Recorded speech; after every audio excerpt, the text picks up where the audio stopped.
Hi everybody, pleasant good day. This is Raleigh here for another fish keeping Jamaica.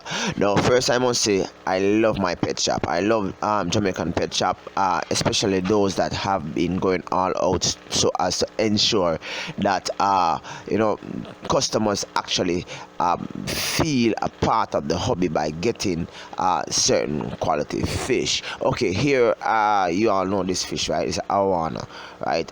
It has been imported from overseas, but several issues with this fish.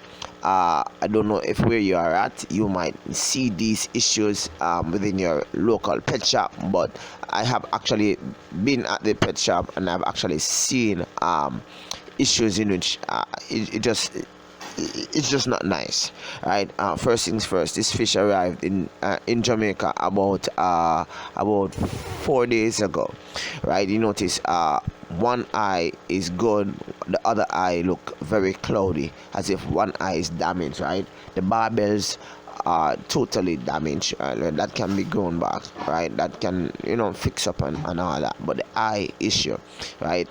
Sections of the fin is like not looking good, right? But as I said before, they have been going all out, right? And I can tell you the cost of these fish is in the thousands of dollars, right? Probably about 20,000 dollars, right? And as I said in one of my videos before, fish keeping in Jamaica is a status hobby.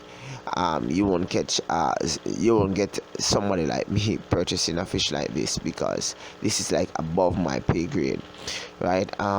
Fish keeping in Jamaica, as in fish keeping in the entire world, hinges on the quality fish that you have, the type of fish that you have. You're regarded as exotic fish keeper, non-exotic, just normal fish keeper. We regard the whole thing about fish keeper being regarded as exotic. Or just have a good day.